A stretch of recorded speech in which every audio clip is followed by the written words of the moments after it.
My heart I give to you, Lord. You're much more than anything in this world. Nothing compares to you, Lord. You're the King of kings and Lord of all lords. Jesus, you're my love, my strength. My heart longs for a friend like you. Jesus, you're my love, my strength. My heart longs for a friend like you. My heart I give to you, Lord. You're much more than anything in this world. Nothing compares to you, Lord. You're the King of kings and Lord of all lords.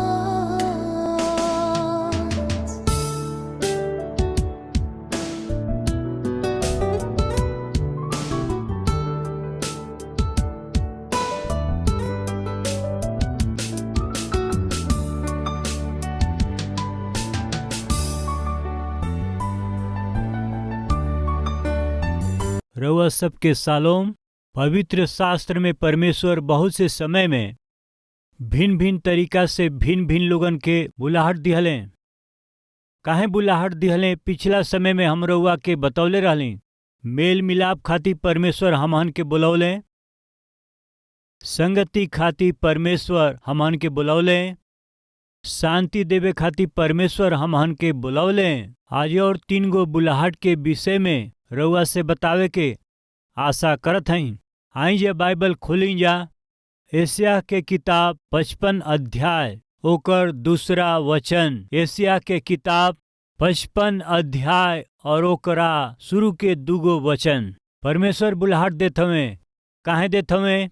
समृद्धि के देवे खातिर के। शुरुआत के 2 वचन। अहो प्यासे लोगों, पानी के पास आव, और जेकरा पास रुपया नइखे तुहू आके मोल ल और खा।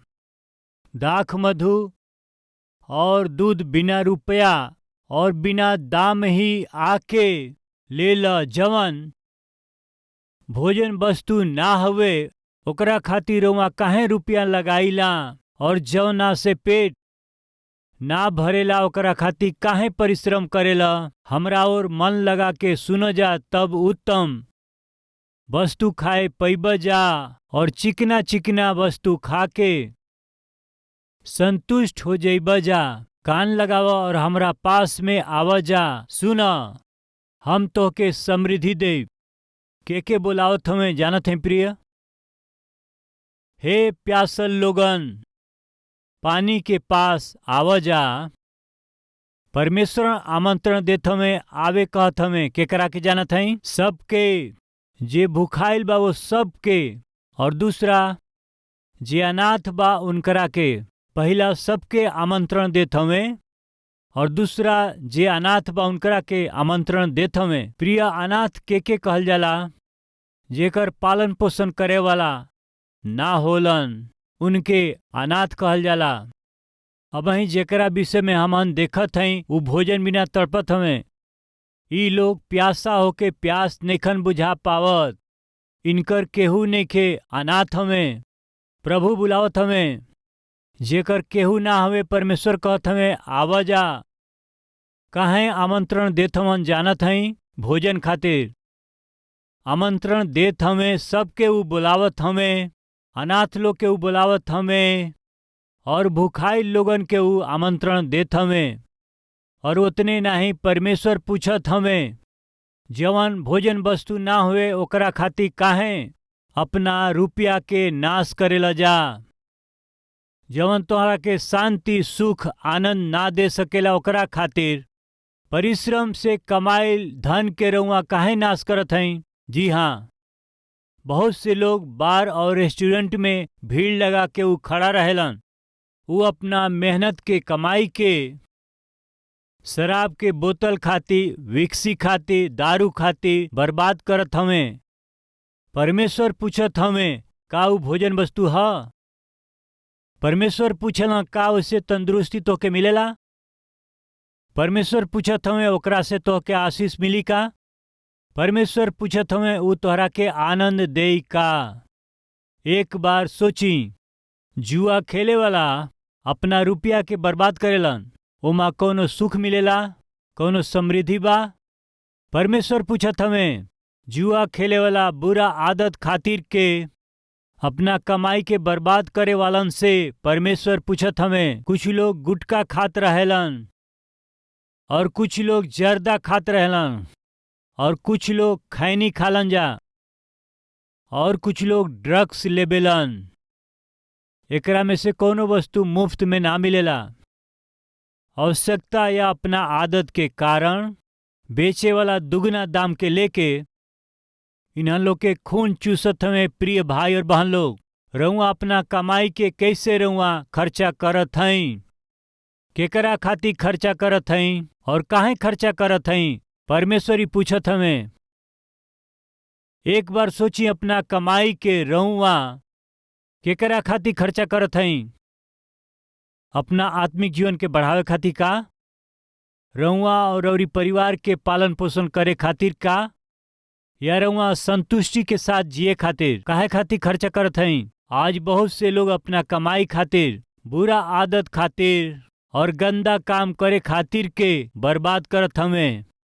परमेश्वर कहत हमें हमारा पास आव, तो हम लोग हमारा पास आव, हमके कुछ देवे के जरूरत नहीं के, हम तोहके देब, हम मुफ्त में देब।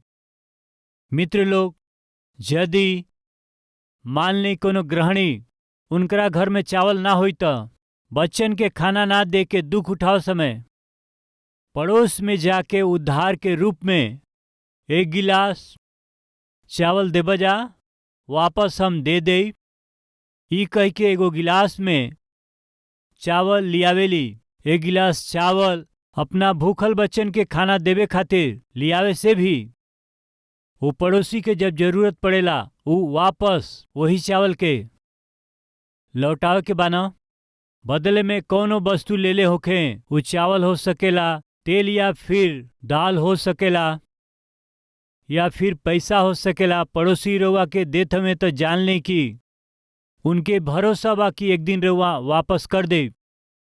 भाई बहन हो सकेलन, यदि अचानक रउआ के 50,000 रुपया जरूरत पड़े तो भाई बहन में से केहू मदद करेलन जाता। काहे करेलन? काहे कि रउआ लौटा देब तब। लेकिन परमेश्वर कहत हमें हमके लौटावे के जरूरत नहीं के, मुफ्त में हम देब।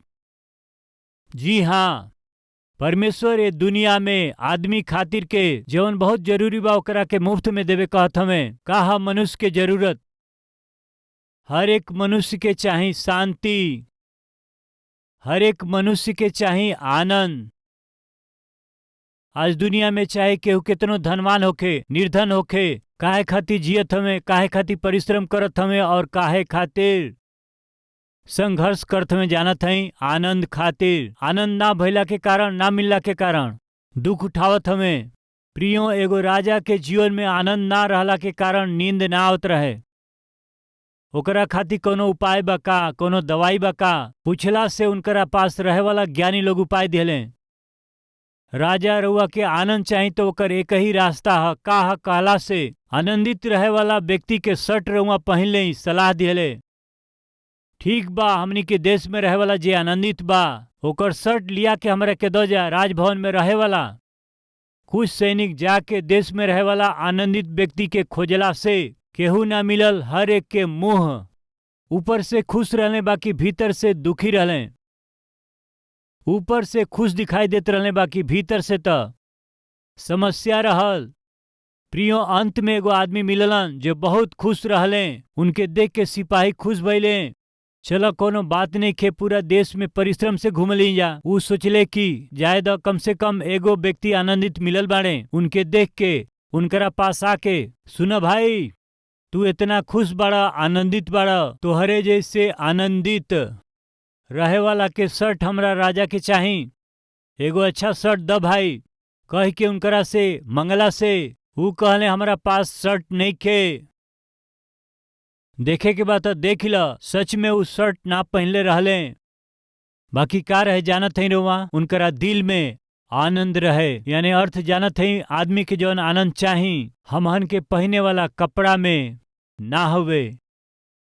आज आदमी सोचता तरह तरह के कपड़ा पहनला से, सुंदर कपड़ा पहनला से, आकर्षित कपड़ा पहनला से ऊ कपड़ा उनके आनंद दे।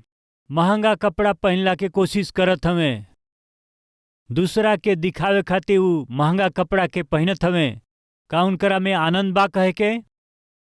महंगा गाड़ी के ऊ लोग खरीदत हमें, ओमा आनंद बा का कहे के? महंगा घर में रहे के कोशिश करत हवन, महंगा वस्तु के खरीदे के कोशिश करत हमें। हम पूछत हई, वस्तु में, वाहन में, कपड़ा में आनंद मिल सकेला का? एक बार सोची। आनंद सोचला से ही धोखा हुए। बहुत से समय में बहुत से लोग, मुख्य रूप से सेलिब्रिटी, संसार में कोनो देश होखे, बहुत फेमस हीरो हीरोइन हो सकेलन, वैसे ही खिलाड़ी हो सकेलन, गायक हो सकेलन, धनवान हो सकेलन। बहुत से विषय में जवन लोग आत्महत्या कइल जानत हई जा। सावधानी से देखला से का सुंदरता ना रहे, संपत्ति ना रहे, कपड़ा ना रहे। एलिजाबेथ नाम के हीरोइन के पास इतना कपड़ा रहल कि संसार में केहू के पास ना रहल। उनकरा पास जितना चप्पल रहे उतना केहू के पास ना रहल। उनकरा पास जितना सोना रहे उतना केहू के पास ना रहल। उनकरा पास आवश्यकता के गाड़ी रहल, वस्तु रहे और सब कुछ रहे, बाकी आनंद जीवन चाहत रहे ओकरा के ना मिलल। उ सोचले रहली प्रिय, यही सब चीज में आनंद बा। आज बहुत से लोग सोचत हमें और एकरा खातिर परिश्रम करत हमें, ओके बढ़ावे खातिर ऊ बहुत कोशिश करत हवन, बाकी आनंद खातिर दुख उठावत हमें। ऊ आनंद और शांति कहवा मिली? ऊ खाली हमहन के प्रभु यीशु मसीह के पास ही मिली। काहे कि हम फिर से कहते हैं, मनुष्य के जवन कुछ भी चाही बाजार में, सुपर मार्केट में मिल जाई, बाकी सबसे बहुमूल्य हुए आनंद, सुख, शांति और समृद्धि ई रउआ के कोनो सुपर मार्केट में ना मिली। रउआ के ई पहुंचाए वाला और देवे वाला केहू ना। ई खाली हमनी के परमेश्वर से ही मिल सकेला। यही से हमहन के उनकरा पास जाए के चाही। प्रिय, आनंद खातिर बहुत से लोग नाइट क्लब में जाला, वहां फ्री में एंट्री ना मिलेला। आनंद खातिर कुछ लोग बेसिया लोग के पास में जालन, फ्री एंट्री ना हो। क्षणिक आनंद खातिर लोग परिश्रम करत हवन जा, कोशिश करत हवन, बाकी उनके मुफ्त में ना मिलेला। बाकी परमेश्वर कहत हवन, जवन हम शांति देव, जवन हम आनंद देव और जवन समृद्धि देव, स्वर्ग के सौभाग्य और उद्धार मुफ्त में देव। I will give you for free. का कहत हमें जानत हई? आवा, कम बुलावत हमें जेकरा पास पैसा भी नहीं खे, दाम दिहला बिना ही दाख, मधु और दूध के मोल ल। जवन भोजन वस्तु नहीं खे ओकरा खातिर काहे तू रुपया लगावेला? और जेकरा से पेट ना भरेला ओकरा खातिर परिश्रम काहे करेला? हमरा और मन लगा के सुन जा, तब उत्तम वस्तु खाए पैब जा, और चिकना चिकना वस्तु खा करके संतुष्ट हो जैब जा। कान लगाव जा, हमारा बात के सुन जा। सुनत हैं प्रिय भाई और बहन लोग, आनंद मिली ई सोच के रहुआ अपना धन के खर्चा करे जात हैं आनंद खातिर के। वस्तु खरीदत हई, वाहन खरीदत हई, कपड़ा खरीदत हई, विचित्र काम के करत हई, बाकी रौरी जीवन में आनंद नहीं के। बाकी परमेश्वर कहत हूँ हमारा पास आव, वस्त्र ल, तोहके जवन चाही हम तोहरा के मुफ्त में देई।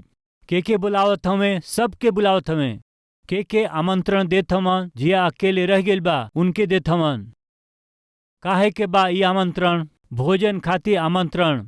आज हमहन सबके जरूरत बाटे, खाली शारीरिक भोजन नाही, बाकी हमनी के मुख्य रूप से चाही आत्मिक भोजन। काहे खातिर? शरीर नाशमान ह, लेकिन आत्मा हमेशा खातिर ह। हमहन आत्मिक हई, यही से आत्मिक भोजन चाही। परमेश्वर कहते में हम तोहके देई, तू हमरा पास आव, मुफ्त में ही हम तोहन लोग के देई। आज रउआ मुफ्त में वचन पावत हई। प्रियो, हम लगभग 30 साल से वचन के सेवकाई करत हई। हम अपना वचन खातिर कबो चार्ज ना मंगली, अपना संदेश खातिर कबो हम कीमत ना लेनी। इतना देब जा तबे हम आके वचन के प्रचार करब, ई ना कहली। प्रिय भाई और बहन, सुबह होखे या शाम होखे, दोपहर होखे या आधी रात होखे, टीवी के जरिए, सोशल मीडिया के जरिए बहुत ही विस्तार रूप से रउआ के हम आत्मिक भोजन देत हई। काहे कि हमरा के परमेश्वर के जरिए मिलल बा, जिम्मेदारी ह, काम ह। ये आत्मिक भोजन के मुफ्त में ही दिहला के कारण ई बाकी परमेश्वर ही कहत हमें आवाजा, तोहन लोग बिना दाम दिहले ही आत्मिक भोजन के ल जा। आज जवन लोग सवेरे उठ करके या शाम के समय रउआ ये संदेश के टीवी में जब सुनत हई तो रउआ के मुफ्त में सुनत हई, मुफ्त में रउआ ये आत्मिक भोजन के खात हई। कारण ई ह कि परमेश्वर के जरिए दिहल गईल मुफ्त भोजन ह। जवन रउआ के चाही संतुष्टि से खाई। यस, रउआ कलवरी टेम्पल आइला या कलवरी आवाज के कार्यक्रम सुनीला या सोशल मीडिया से वचन सुनीला, कई बार 60 मिनट से अधिक, 70 मिनट से अधिक, और कई बार 90 मिनट से अधिक, और कई बार 2 घंटा से भी अधिक वचन के हम प्रचार कैले हई। भरपूरी से रुआ वचन सुन ली, यही से भरपूरी से रुआ आत्मिक भोजन के खा सकी, यह कोशिश बा।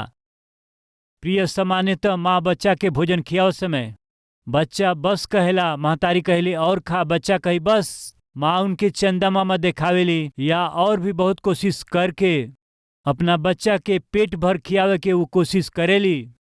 वो महतारी जे प्लेट में खाना लेके बच्चा के खिला खिला के भोजन खियावत हई, रउआ वो समय वहां से जाई, किराना के दुकान में या कोनो सामान के रउआ खरीदे गईली, लाइन में खड़ा रहली, बहुत समय बितला के बाद में रउआ वापस आवत रहली, देखला से वो महतारी अब ही वो बच्चा के भोजन खियावत हई। 15 मिनट, आधा घंटा, कई बार 1 घंटा हो सकेला। वो बच्चा के खाना खियावे में परिश्रम करत रहेली, कोशिश करत रहेली। कारण ई रहेला कि बच्चा अच्छा से खाओ, उनके स्वस्थ रहे के बाद भर पेट खाना खियावे के बा। वो माँ समय के ना देखेली, माँ देखेली कि वो बच्चा के भूख के। रउआ सबके मालूम बा, यूट्यूब में होके या टीवी में, सुबह, दोपहर या संध्या काल के कहीं नम्र सेवक घंटा घंटा भर वचन के सेवकाई करत में कहला से रउआ लोग के आत्मिक रूप से स्वस्थ और तंदुरुस्त देखल चाहेलन। यही खातिर से रउआ सब लोग घर में आराम से बैठल हैं, बाकी हम खड़ा होके वचन प्रचार करीला। काहे परिश्रम बा? कारण जानत हई प्रिय, रउरी आत्मिक उन्नति खातिर परमेश्वर रउआ के बुलावलन, आवा हम तोहरा के समृद्धि देई, मुफ्त में देई, सबके देई, भरपूरी से हम देई। जे लोग आई ओकरा के पाई, जे ना आई उ खुआई, राउर मर्जी। परमेश्वर बुलावत हमें मेल करे खातिर के, परमेश्वर बुलावत हमें समृद्धि देवे खातिर, परमेश्वर बुलावत हमें शांति रउआ के देवे खातिर के।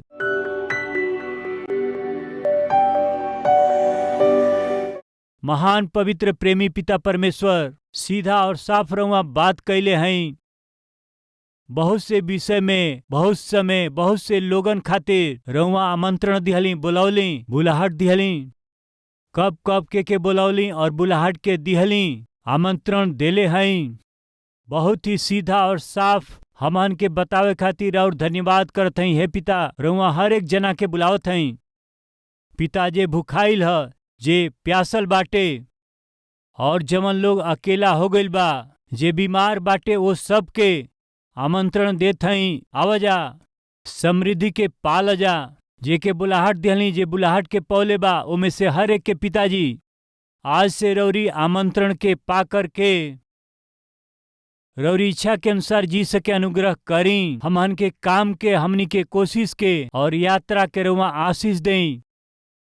पिता हमहन के देश के हर एक राज्य के रुआ हर प्रकार के विपत्ति से और संकट से रक्षा करके सुरक्षा दें। कलीसिया जागृत हो सके और हर एक विश्वासी जन आत्मा और सच्चाई से आराधना कर सके, मदद करी। यीशु के नाम से मांगत हैं पिताजी, आमीन।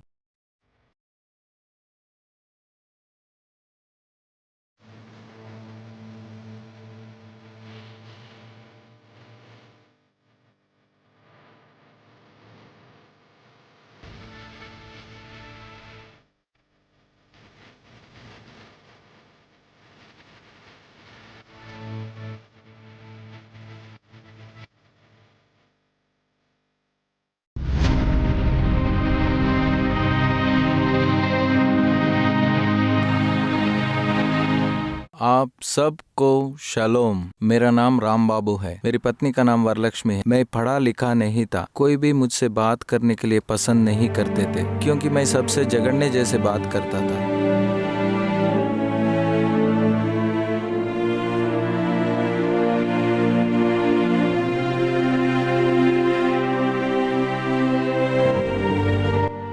मेरे गुस्से और मूर्खतापूर्वक व्यवहार के कारण मैंने बहुत कुछ खो दिया था। मैं परमेश्वर को छोड़कर संसार के अनुसार जीता था। मैं चर्च को बहुत मुश्किल से जाता था। भेंट क्यों देना है, दशमांश क्यों देना है, ऐसे में 10 रुपया भेंट देता था और मैं मुर्गों को लड़ाकर उन पर पैसे लगाता था। ऐसे मैं अपने समय और पैसे को बर्बाद किया। मेरी पत्नी हर समय मुझे आप परमेश्वर से दूर रहते हो ऐसे कहती थी। वो चाहे कितना भी मुझे कहे, मैं सुनने जैसे करता था और वापस वैसे ही करता था। मेरे गुस्से और व्यवहार के कारण मैं सुख शांति से जीवन नहीं बिता पाता था। मेरे घर के पास एक व्यक्ति, वो हर समय हंसते हुए खुशी से जीवन बिताता था और ये बात मुझे समझ में नहीं आता था। मुझ में और उनमें फर्क क्या है पता नहीं चलता था। और मैं एक दिन उनके पास जाकर मैंने पूछा। वो इस तरह से कहे, मैं यीशु पर विश्वास करता हूँ और कलवरी टेम्पल जाता हूँ। मैं भी यीशु मसीह पर विश्वास करता हूँ, तो क्यों मैं उनकी तरह रह नहीं पा रहा हूँ। ऐसे सोचकर मैं कलवरी टेम्पल के बारे में जानकर और एक दिन रविवार को मैं कलवरी टेम्पल गया। आपके चारों ओर के लोग क्यों आपको देखकर घृणा कर रहे हैं जानते हैं? आपको देखकर दूर भाग रहे हैं जानते हैं? दूर चले जा रहे हैं जानते हैं? आपके घर आने के लिए भी डर रहे हैं जानते हैं? आपको शुभ कार्यों में बुलाने के लिए भी डर रहे हैं जानते हैं क्यों? तुम्हारी जुबान सही नहीं है, इसलिए आपकी जुबान सही नहीं है। ऐसे ही मत सोचिए भाई और बहन। हरेक से झगड़ा करते, हरेक से लड़ाई करते और हरेक से आप दुश्मनी को बढ़ा रहे हैं, तो आप सोच रहे हैं ये कमजोरी है। ये कमजोरी नहीं है भाई, ये नरक जाने वालों में दिखाई देने वाली एक भयानक आदत है। मैं प्रभु का वचन सुना। मेरे गुस्से और बुरे व्यवहार को दूर कीजिए और सबसे प्यार करने का मन मुझे दीजिए। ऐसे मैं यीशु से रोते हुए प्रार्थना किया। तब से मैं चर्च को जाते हुए आत्मिक रूप से आगे बढ़ रहा हूँ और मेरा गुस्सा पूरी तरह से चला गया।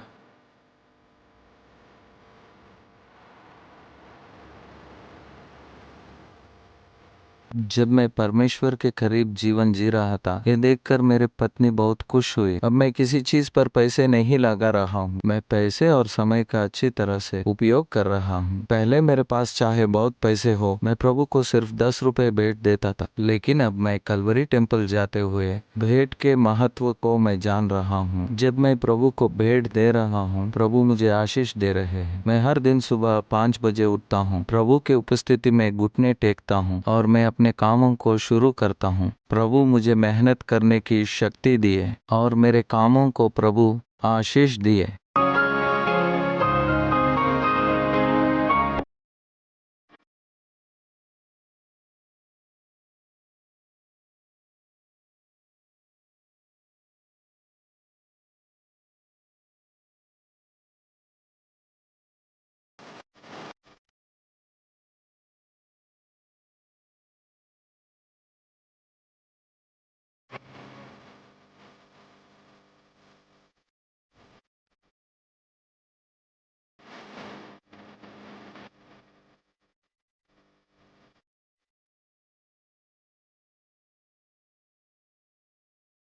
मैं 300 रुपये दशमांश देता था, अब मैं 20,000 दे रहा हूँ। प्रभु इतना आशीष दिए। जब सतीश भैया सुसमाचार सुनाने के विषय में कहे, तब मैं अपनी जिम्मेदारी को जाना और कलवरी आवाज के द्वारा मैं प्रभु का सुसमाचार 16 बार सबको सुनाए। मेरे पति यीशु मसीह के बारे में जानने के बाद हमारा परिवार बहुत आशीष पाई। हमें परमेश्वर ने एक खुद का घर दिया और हमारे बच्चे अच्छे से पढ़ाई करने में सहायता की।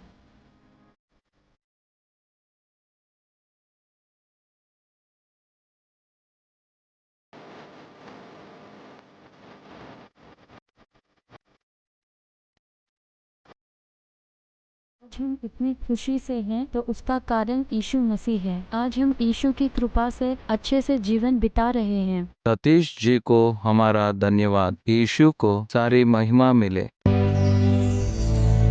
प्रभु में अति प्रिय भाई और बहन, रउआ सबके सलाम। रउआ अच्छा है। कलवरी आवाज 2003 में शुरुआत भइल और आज 2023 के 20 बरिस हो चुकल बा। प्रिय रउआ ये टीवी प्रोग्राम से प्रेम कैली, प्रोत्साहित कैली, प्रार्थना कैली और उतने नहीं, अपना भेंट के जरिए रउआ सब मदद कैली। यही से हम रउआ सबके पूरा दिल से धन्यवाद करत हई। आज एक कार्यक्रम के जरिए हजारों और करोड़ों लोगों तक जीवित परमेश्वर के अद्भुत सुसमाचार के पहुंचावे खातिर रउरी जरिए कैल गई मदद खातिर हम दिल से धन्यवाद देते हैं। और यही समय हमनी कही कलवरी आवाज के कार्यक्रम भोजपुरी में ही ना, भारत देश में बोले वाली हर एक मुख्य भाषा में प्रभु यीशु मसीह के सुसमाचार के हम पहुंचा सकें परिश्रम करत हैं। वैसे ही हर महीना लगभग 650 टीवी कार्यक्रम के प्रसारित करत हैं। जा बोझ से भरल इस सेवकाई आगे जाए के बात निश्चित रूप से राउर सहायता, प्रार्थना और सहयोग बहुत जरूरी बा। एगो कार्यक्रम के प्रसारण खातिर अनेक चैनल के माध्यम से 20,000, 30,000, 40,000, 50,000 तक एगो कार्यक्रम खातिर खर्चा करे के पड़ेला। प्रभु यदि रउआ के अगुवाई करें तो ये टीवी कार्यक्रम के मदद करे खातिर रउरी मन में बोझ दिहला से निश्चय प्रार्थना करके ये सेवकाई के मदद करी। हम चाहत हई प्रिय हैदराबाद में हर शनिवार के होखे वाला स्पॉन्सर मीट में रउआ शामिल होके रउरी परिवार की ओर से एगो टीवी कार्यक्रम के सहायता कैला के जरिए सुसमाचार के लाखों लोगों तक पहुंचाई। हम विनती करत हई प्रिय ये हफ्ता में परिवार में केहू को जन्मदिन बाका या परमेश्वर रउरी जीवन में कोनो शुभ काम कैले हमें का, रउरी प्रार्थना के जवाब देले हमें का, देले हुआ का रउआ धन्यवादी होके कलवरी आवाज के मदद करब या परमेश्वर संतान के आशीष दिले, नामकरण करे के होके, अक्षर अभ्यास करे के हो, अन्न सेवन करे के होके, ये शुभ काम के हमारा हाथ के जरिए रउरी बच्चन के जीवन में करवावे के आशा करत हई। तो शनिवार के कलवरी के आवाज के सहायता करके रउरी जीवन के शुभ काम के हमारा साथे खुशी मनावे खातिर रउआ सबके हम प्रेम से स्वागत करत हई। यानी हमारा परिश्रम में रउआ सहभागी होके अपना खुशी के बांटी, रउरी खुशी में हम सहभागी होके रउरी खुशी के पूरा करे के बा। दिल से चाहत हम ये अद्भुत परमेश्वर के सुसमाचार के संसार के पहुंचावे के प्रक्रिया में रउरी प्रार्थना और उत्साह के चाहत हम प्रभु में राउर प्रिय सतीश कुमार।